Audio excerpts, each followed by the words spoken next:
అందరికీ నమస్కారం. ఈరోజు కథ హిట్లర్ ఎపిసోడ్ 212 హిడెన్ ట్రూత్. ఇక స్టోరీకి వెళ్తే, హాస్పిటల్లో ఆమె సేఫ్టీ కోసం ఆలోచించే కోప్పడ్డానని, క్షమాపణ చెప్పడానికి కాల్ చేశానని హాస్నితో చెప్తాడు మహేంద్ర. అతని మాటలు విన్న హాస్నికి ఎలా స్పందించాలో అర్థం కాలేదు. అతని మాటల వెనుక మరొక అర్థం ఉందని ఆమె మనసుకి బలంగా అనిపించడంతో అతనితో డిస్కషన్ పొడిగించడం ఇష్టం లేక విరాట్ ఆరోగ్య పరిస్థితి గురించి అడుగుతూ టాపిక్ డైవర్ట్ చేసింది. ఇందాక కలిశాను. అన్నయ్య కూడా ఇప్పుడు బాగానే ఉన్నారు. నైట్ టైం హాస్పిటల్లో పెద్దమ్మ ఉండలేకపోతున్నారని, ఇన్ని రోజులుగా నేనే ఉన్నాను, కానీ తనని తాను చూసుకోగలనని, మరొకరి అవసరం లేదని పంపించేశారు. ఇక నాకు కూడా రేపు ఆఫీస్లో ముఖ్యమైన పని ఉండటంతో వెళ్ళి వచ్చాను అని చెప్పాడు మహేంద్ర.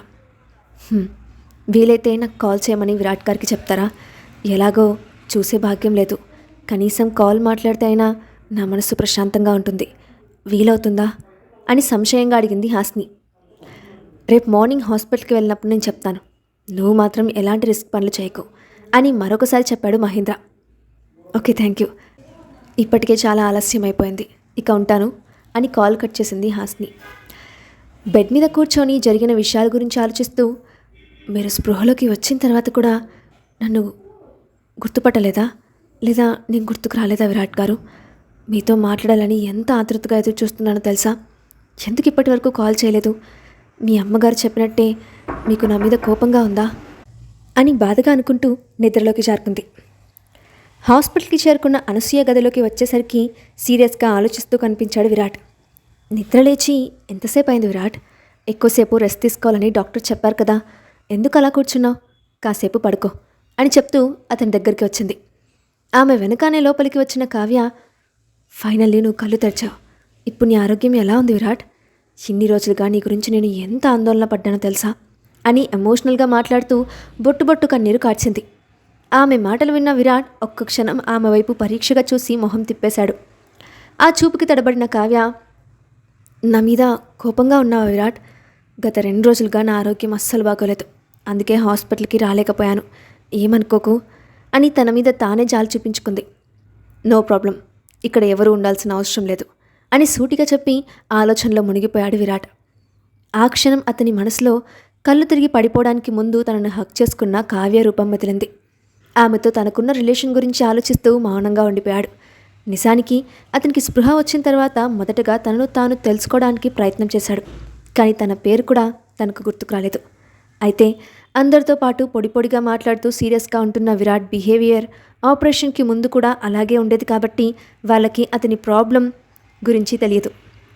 కాసేపటి తర్వాత కావ్య బయటికి వెళ్ళినప్పుడు కావ్య గురించి పొగడ్త మొదలుపెట్టింది అనసూయ. నీకోసం ఎంతగా ఆరాటపడిందో నా కళ్ళతో స్వయంగా నేనే చూశాను. అలాంటి అమ్మాయి నీ జీవితంలో ఉండటం నిజంగా నీ అదృష్టం అని చెప్పడం ఆపి అతని ఎక్స్ప్రెషన్ గమనించింది. అతను నిశ్శబ్దంగా విన్నాడు తప్ప ఒక్క మాట కూడా మాట్లాడలేదు.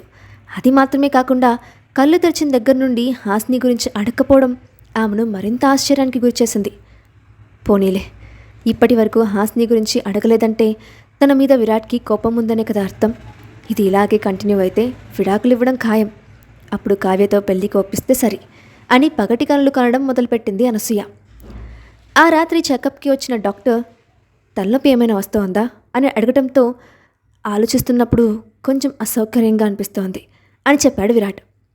మీరు బ్రెయిన్ మీద ఒత్తిడి తీసుకురాకూడదు విరాట్ గారు, ప్రస్తుతం మీ ఆరోగ్యం ముఖ్యం అని 2 కొత్త రకమైన టాబ్లెట్స్ ప్రిస్క్రైబ్ చేసి వెళ్ళిపోయారు.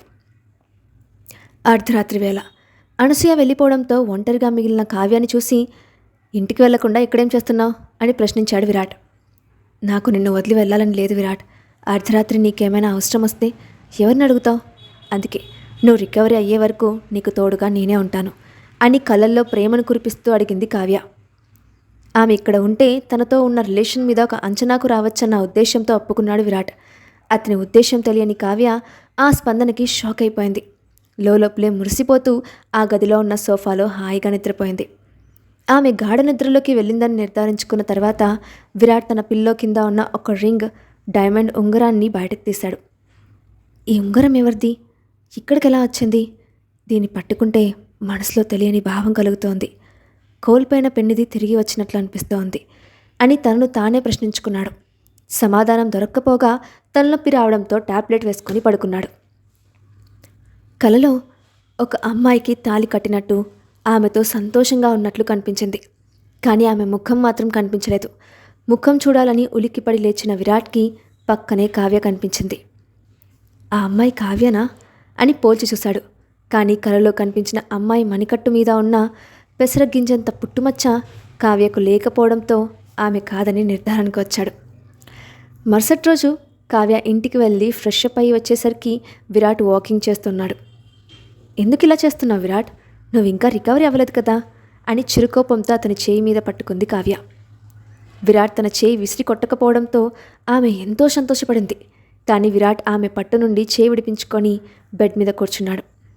అతను తన పింక్ డైమండ్ రింగ్ తీసి తీక్షణంగా చూడటం మొదలుపెట్టాడు. అది చూసిన కావ్య షాక్ అయింది.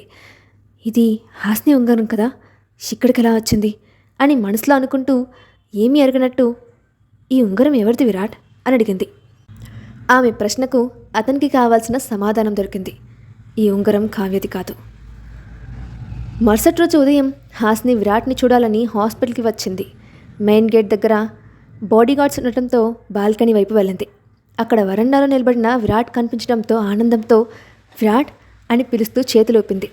విరాట్ ఆశ్చర్యంగా ఈ అమ్మాయి ఎవరు, నన్ను చూసి ఎందుకు సైగ చేస్తోంది అని చూస్తుండగా కావ్య అది గమనించింది.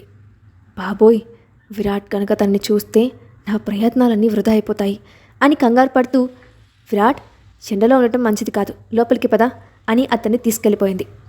హాస్ని వెంటనే కాల్ చేసింది. కానీ ఫోన్ స్విచ్ ఆఫ్ అని వచ్చింది. నన్నెందుకు అవాయిడ్ చేస్తున్నారు విరాట్ గారు అని బాధగా ఆఫీస్కి వెళ్ళిపోయింది. రక్షిత్ ఎంట్రీ. మధ్యాహ్నం రక్షిత్ వచ్చి విరాట్ని పరామర్శించాడు. కావ్యను బయటికి పంపేసి నేను విరాట్తో పర్సనల్గా మాట్లాడాలి అని అడిగాడు. కావ్య టెన్షన్తో బయట అటు ఇటు తిరుగుతోంది. లోపల రక్షిత్ వెటకారంగా నిన్ను చూడ్డానికి రానివ్వట్లేదని కొంతమంది మనుషులు కన్నీళ్లతో బకెట్లు నింపేస్తున్నారు. నీ భార్య మా ఇంటికి వచ్చి నీకోసం బాధపడుతోంది. తనని హాస్పిటల్ దరిదాపులకు కూడా రానివ్వట్లేదు అని ఆపి విరాట్ ముక్క కవలికలను గమనించాడు. ఆ మాటకి విరాట్ ఒక్కసారిగా అలర్ట్ అయ్యాడు. అంటే నాకు భార్య ఉందా? నేను పెళ్లి చేసుకుంది కావ్యని కాదా అని ఆశ్చర్యపోయాడు. రక్షిత్ అనుమానం బలపడింది. నువ్వు ఇప్పటి వరకు హాస్నికి ఎందుకు కాల్ చేయలేదు?